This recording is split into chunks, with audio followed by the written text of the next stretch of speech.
Madame, Monsieur, merci d'avoir pris ce rendez-vous du Convainc-moi. Nous allons parler du décret du 16 janvier 2022 qui a créé les deux premières aires marines protégées au Bénin. Et pour en parler, nous recevons un spécialiste du domaine.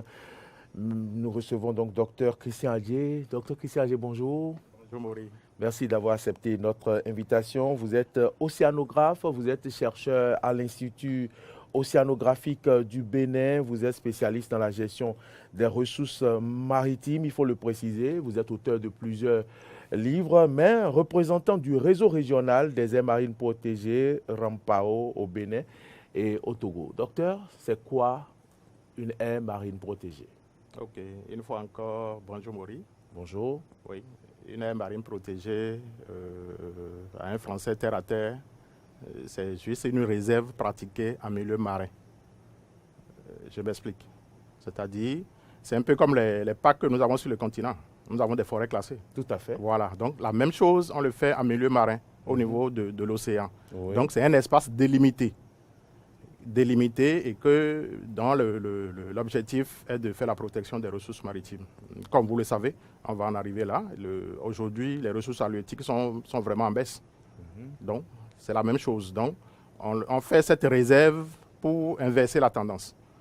Comme un peu sur le continent, on crée des réserves, on crée des parcs pour que les populations n'exploitent pas toutes les ressources, les arbres, les forêts, tout ça. Donc, on crée les forêts classées. On crée les forêts classées, protégées. Donc là, vous créez des aires qui ne doivent pas être, en fait, qui doivent rester intouchables, je vais dire. Voilà, c'est ça. Sinon, si on laisse faire, en fait, un jour, quelqu'un ira couper le dernier arbre. Donc, c'est la même chose en milieu marin. Si on n'a pas de réserve en milieu marin, un jour, un pêcheur ira pêcher la dernière espèce et on n'aura plus rien. Et pourquoi le Bénin n'en avait pas? Oui, le Bénin n'en avait pas parce qu'on n'a pas anticipé.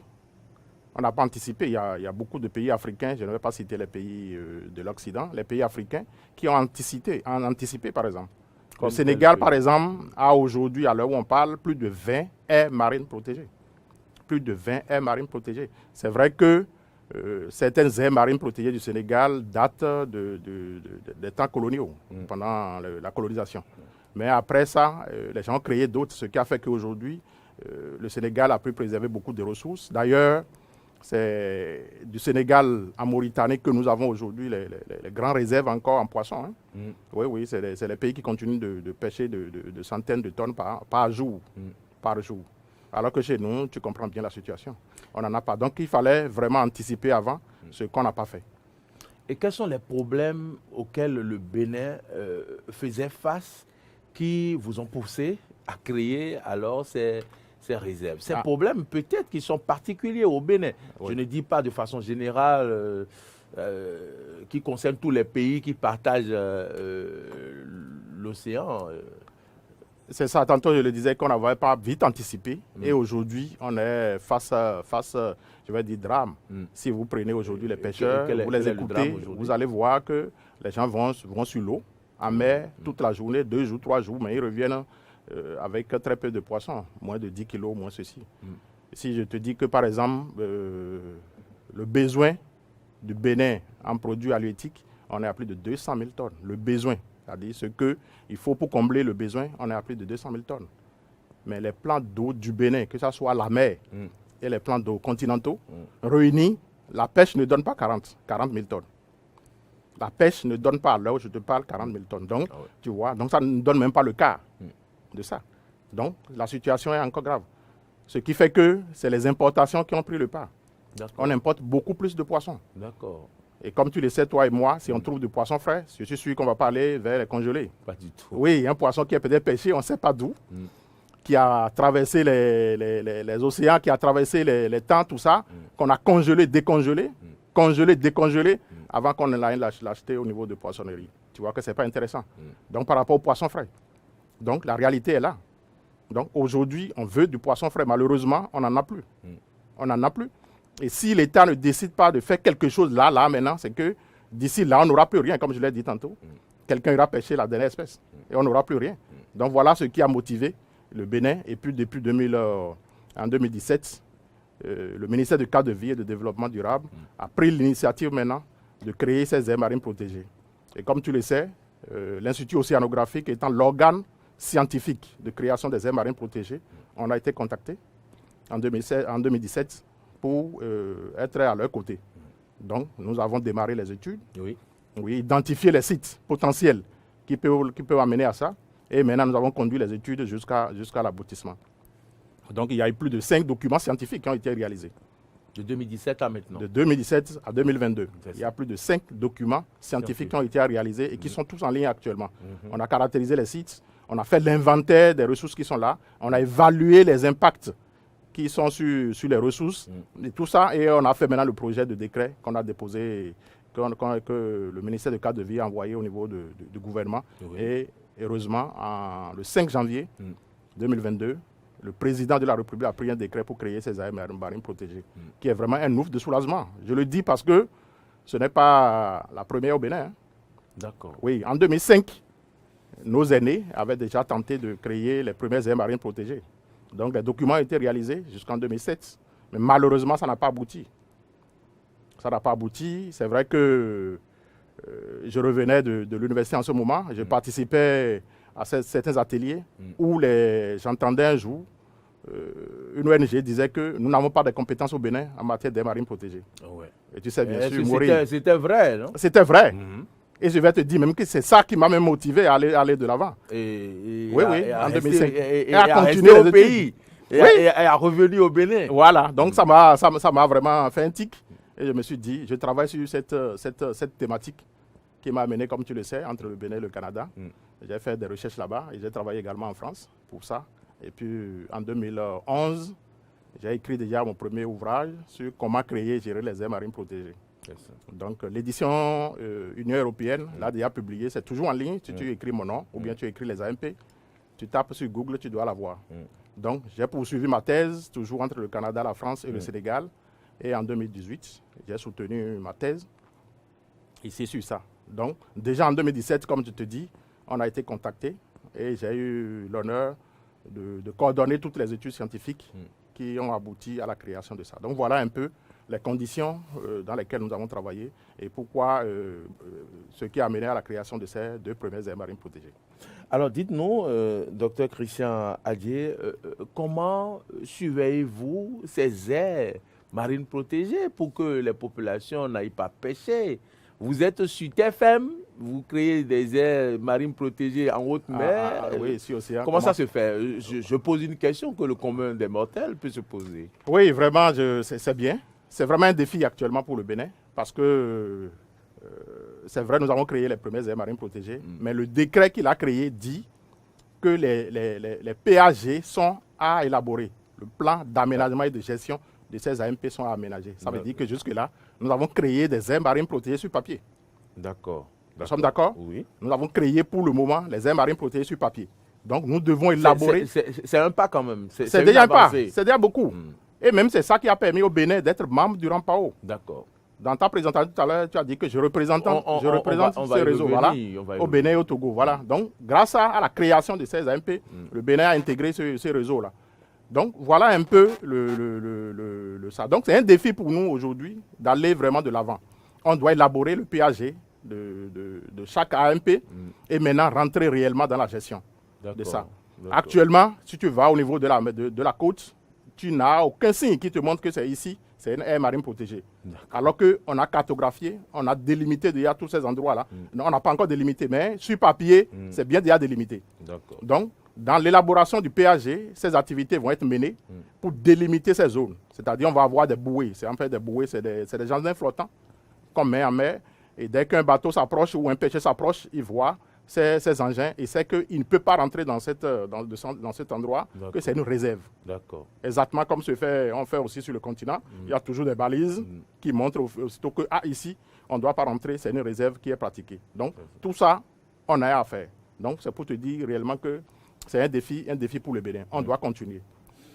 Et puis vous êtes représentant du réseau régional des AMP RAMPAO au Bénin et au Togo. C'est quoi ce réseau? Voilà, comme tu l'as dit, le RAMPAO, c'est le réseau régional des AMP de l'Afrique de l'Ouest. Aires marines protégées. Aires marines protégées de l'Afrique de l'Ouest. En 2005, certains pays, les premiers pays pionniers qui avaient déjà les AMP se sont retrouvés au Sénégal et ils ont mis sur pied ce réseau-là. Et pour adhérer à ce réseau, c'est la condition sine qua non, il faut avoir une AMP au moins. Il faut que le pays puisse créer au moins une aire marine protégée pour adhérer. Tout ça, c'est pour amener l'Afrique à rentrer dans la gestion durable des ressources marines. Ça veut dire quoi? Ça veut dire que, puisque nous avons le même océan, nous avons le même espace marin, si nous on protège une ressource ici, au Bénin, le Togo ne protège pas, je suis sûr que c'est voué à l'échec. Oui, absolument. Oui, le Bénin, ça fait 125 km, le Togo, moins de 50 km. Le poisson traverse le Togo en une journée, et ça va au Ghana, et ça va en Côte d'Ivoire, ça remonte jusqu'au Sénégal, ça va au Maroc. D'accord. Et ça redescend encore. Donc, le poisson n'a pas de barrière. D'accord. Donc, le poisson migre partout où il y a de l'eau. D'accord. Si nous, on prend une mesure ici pour dire on protège cette ressource et le Sénégal n'a pas pris la même mesure, dès que le poisson arrive au Sénégal, ils vont pêcher le poisson. Absolument. Donc, ça va nous amener à zéro. Donc, ce qui a fait que ces pays se sont retrouvés pour créer le réseau. Donc, aide maintenant les autres pays ou les forces un peu à créer également pour qu'on puisse atteindre l'objectif. Donc, allez-y. Donc, voilà ce qui a motivé ces pays. Donc, au début, il y avait 7 pays. Le Bénin vient d'être le 8e pays à intégrer le réseau parce qu'on a créé les aires marines protégées. Et nous aidons les autres pays également à créer les aires marines protégées pour intégrer. Donc, c'est dans ce processus-là que j'ai été mandaté à représenter le Rampao au Bénin et au Togo. Donc, nous travaillons à ce que les pays créent ces aires marines protégées. Et nous avons déjà beaucoup d'activités. Oui. L'année passée, par exemple, j'ai déjà fait déplacer plusieurs membres des ONG, plus d'une vingtaine béninois, les gens de Doupo à Grand Popo, qui sont allés au Sénégal. D'accord. Oui. On les a fait voyager au Sénégal pour aller voir ce qui se passe là-bas. Comme je dis, le Sénégal a... Parce que vous estimez qu'il faut que ces personnes-là vous accompagnent dans... Oui, tu sais que le vécu est mieux que ce qu'on dit. Quand on fait déplacer les gens, ils voient réellement ça, ils vont toucher du doigt ce qui s'est passé. Le Sénégal étant un pionnier en matière d'aires marines protégées, les populations aujourd'hui touchent déjà du doigt les avantages des AMP. D'accord, les avantages. Les avantages des AMP. Quels sont nantis par rapport à ça? Mais quand on parle aux pêcheurs... Et quels sont ces avantages alors? Oui, ben, pour le pêcheur, aujourd'hui, comme je t'ai dit, il va en mer, il va faire 1 jour, 2 jours, 3 jours, il n'y a pas de poisson. Dès qu'on crée l'AMP, ils verront que les choses vont changer. Puisque ça, c'est une réserve. Oui. Le poisson qui n'a pas le temps aujourd'hui de pondre... Combien de temps il faut éviter de pêcher dans les airs pour que ça devienne, comment dire, riche en poissons? Quand on prend un patient, quelqu'un qui est malade, quand le médecin le prend, c'est par rapport à l'état de son mal qu'on prescrit. Qu'on prescrit le médicament. Oui. On peut te dire on lui donne une la durée, posologie. Oui. Hein? On lui donne une durée. Très bien. C'est ça. Si le mal n'est pas trop ancré, on peut te dire dans 1 semaine, tu es guéri. Ou dans 2 semaines. Ou dans 2 semaines. Oui. C'est la même chose. Donc, ce que nous voulons savoir. Très bien. Par rapport à la caractérisation que nous avons menée au niveau de chaque site, ce sont ces informations qui vont nous amener à élaborer le PAG. Le PAG dont nous allons élaborer, ces PAG vont contenir cette durée-là. Parce qu'il y a des ressources où il faut les donner 5 ans. Il y a des ressources où il faut les donner 10 ans. Il y a des ressources où il faut les donner plus. Si aujourd'hui, par exemple, nous créons la réserve à cet endroit-là, et nous constatons qu'il y a une ressource qui a disparu en temps, et on décide, par exemple, de ramener cette ressource-là, on peut aller au Sénégal, dans d'autres pays, chercher les alevins qu'on vient ensemencer là. D'accord. Mais il faut laisser le temps à ces alevins de grandir. Absolument. De pondre des œufs. Et que ces œufs deviennent les petits poissons. Et que ces poissons grandissent, qui commencent par pondre, avant maintenant d'autoriser une probable pêche. Donc, il y a des endroits où on peut faire 5 ans, on peut faire 10 ans. On peut même faire plus. Si on prend le cas de la morue, c'est une espèce qui n'est pas trop en Afrique, qui reste dans les eaux glacées, au Canada. Pendant très longtemps, les gens ont pêché des milliers de tonnes par jour. Je dis milliers de tonnes par jour de cette espèce en Amérique du Nord, que tu connais bien, puisque tu es venu là-bas. Oui. Les gens pêchaient des milliers de tonnes. Mais en une année, ça a chuté dans les années 70. La ressource a chuté jusqu'à atteindre 0. Ah oui? Oui. Et on a mis un moratoire depuis les années 90. À l'heure où je te parle, le moratoire n'est pas encore levé. 90 à aujourd'hui. pour relever ce défi-là. Donc, c'est juste un exemple que je te donne. D'accord. Donc, dès que nous allons nous mettre dans la gestion de ces AMP, on verra bien ce qu'il faut faire. Par exemple, si je prends les marines protégées de la Bouche du Roi, ça prend en compte la lagune côtière qui s'étend de Grand Popo jusqu'à Togouin. Au niveau de cette lagune côtière qui communique avec l'océan, nous avons des ressources de la mer qui remontent la lagune. Comme l'eau de la lagune est calme et saumâtre, ces espèces préfèrent venir pondre à cet endroit et repartir en mer. Et dès que les petits naissent, les petits font la même migration de retour vers là-bas. Vers la mer. Vers la mer. Malheureusement, vu que les pêcheurs n'ont pas cette connaissance, les gens pêchent ces poissons. C'est-à-dire, on ne laisse pas le temps à ces poissons de grandir. Et aussi avec les mangroves aujourd'hui qui sont maltraités, c'est-à-dire les mangroves qui sont exploités, fait que les œufs pondus qui sont sous les mangroves aujourd'hui n'ont pas le temps de s'éclore. Oui, donc il y a tout ça là. Donc il y a beaucoup d'activités, il y a beaucoup de formations que nous avons commencé par faire avec les organisations non gouvernementales au niveau des populations pour leur dire réellement les avantages que nous allons en tirer de ces AMP. Donc, si ces pêcheurs laissent le temps vraiment au renouvellement de ces ressources, les avantages sont nets. Si je prends, comme je t'ai dit, le milieu marin n'est pas fermé, l'aquatique, l'eau. On ne fait pas une barrière et on délimite juste un espace pour permettre aux poissons de venir pondre là. Dès que les poissons viennent pondre, au fur et à mesure, les poissons se déplacent. Dès qu'ils pondent, ils se déplacent. Et dès qu'ils se déplacent, les pêcheurs peuvent les pêcher. Donc, le premier avantage que les pêcheurs ont, c'est de voir leurs ressources, leurs revenus augmenter. C'est ça. Oui, augmenter valablement. À part ça, le réseau appuie beaucoup les populations les populations riveraines à ces AMP. Les populations, celles dont j'ai dit tout à l'heure que nous avons voyagé pour aller au Sénégal. Oui, on a fait plus de 10 jours au Sénégal où elles ont pu toucher du doigt les avantages. Parler avec les populations riveraines qui ont bénéficié des fonds du Rampao pour mener des activités alternatives. C'est-à-dire, on fait par exemple l'aquaculture. On fait par exemple l'ostréiculture, c'est-à-dire comment faire pour... C'est un peu aussi l'aquaculture des huîtres, à Dakpin, ce que les fonds appellent à Dakpin, des trucs comme ça. Donc, comment on les fait, comment on fait ceci, tout ça. Donc, ces populations bénéficient toujours de formations et de fonds pour mener ces activités. Le temps qu'on laisse le temps à la ressource de grandir tout ça. Donc, voilà les avantages que nous avons. Et avantage aussi que nous avons, c'est ça que j'ai déjà dit, le Bénin, du fait que le Bénin a créé ces premières aires marines protégées, il y a beaucoup de fonds que le Bénin va profiter par rapport à ça. Des financements. Déjà en février passé, j'ai fait un voyage au Sénégal avec 2 ONG du Bénin ici. Mais ces 2 ONG sont rentrées au Bénin avec du fonds, avec de l'argent pour aider les populations. Donc, il y a beaucoup d'avantages dedans.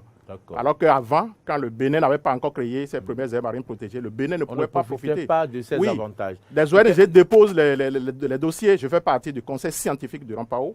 Donc, dès que les ONG déposent les dossiers pour avoir le financement, dès qu'on va en étude, on voit que ton pays n'est pas membre. N'a pas d'aires marines protégées. On rejette. Oui. Docteur Christian Adié, quels sont alors les défis qui vous attendent maintenant que le décret a été signé? Est-ce que le gouvernement devrait vous accompagner sur certains plans? Est-ce que ce sera fait?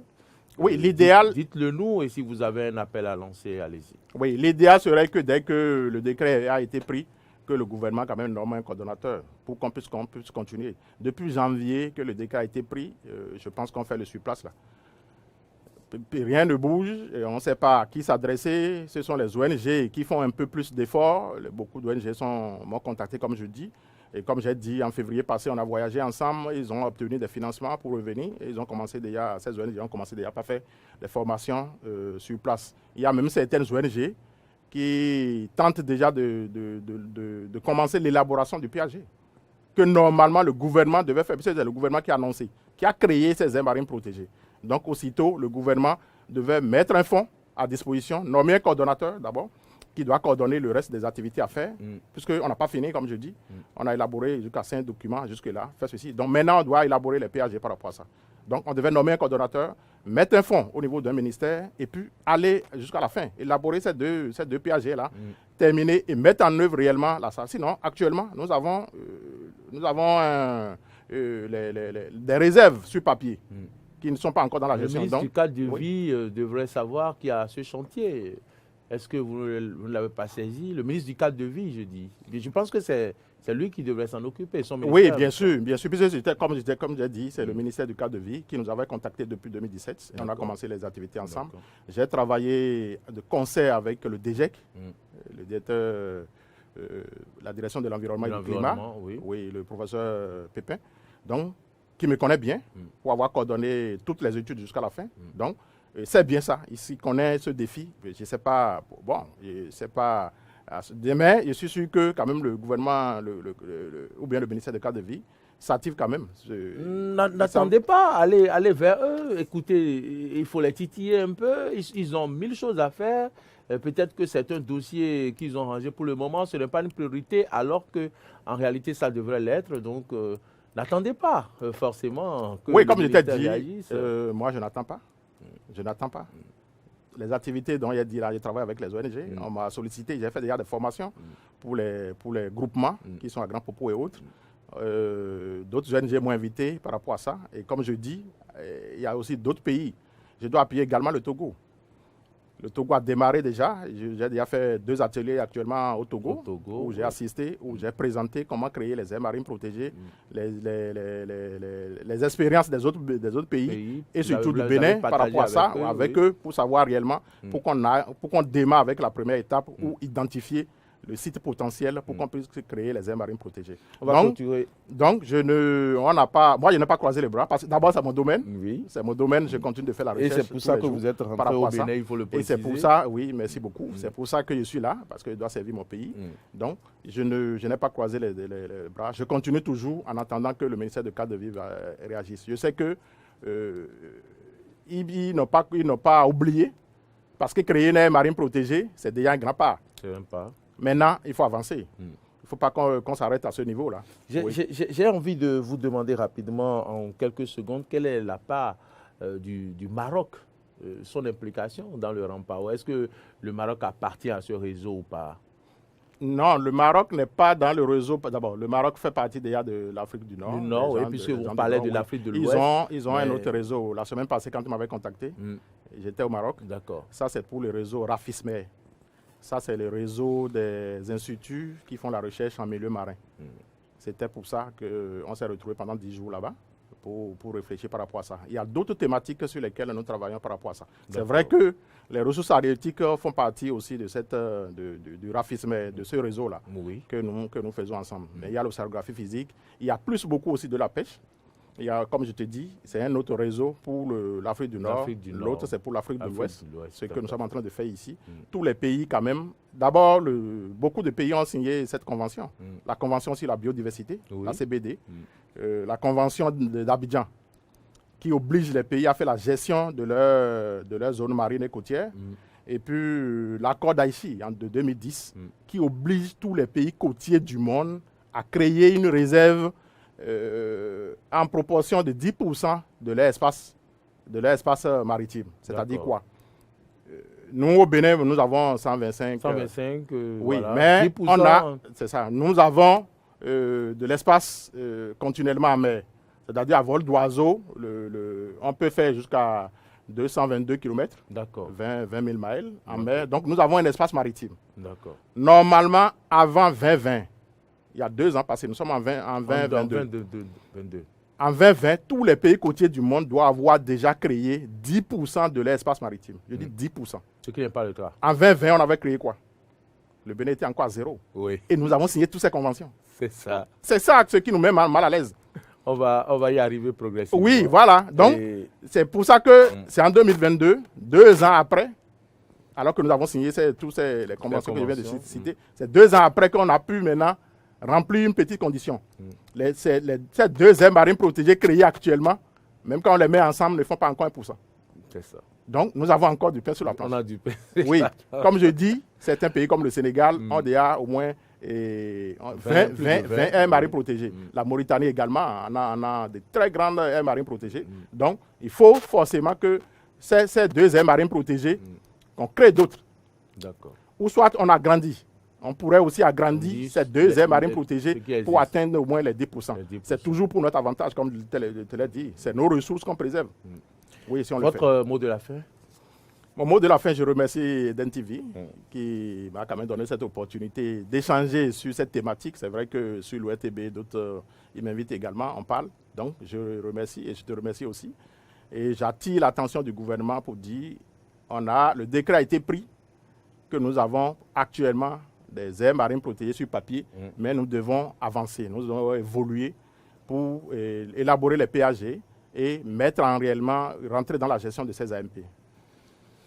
Merci d'être venu. Merci beaucoup pour les informations que vous nous avez apportées. J'espère que les personnes les plus indiquées, les décideurs nous ont suivis ce matin. Nous avons parlé du décret du 5 janvier 2022 qui a créé les 2 premières aires marines protégées au Bénin. Nous avons reçu pour vous, madame, monsieur, Dr Christian Adjei. Il est océanographe, il est chercheur à l'Institut océanographique du Bénin, spécialiste dans la gestion des ressources maritimes, auteur de plusieurs livres déjà, d'articles et autres, représentant du réseau régional des AMP Rampao au Bénin et au Togo. Merci à toutes et à tous de nous avoir suivis.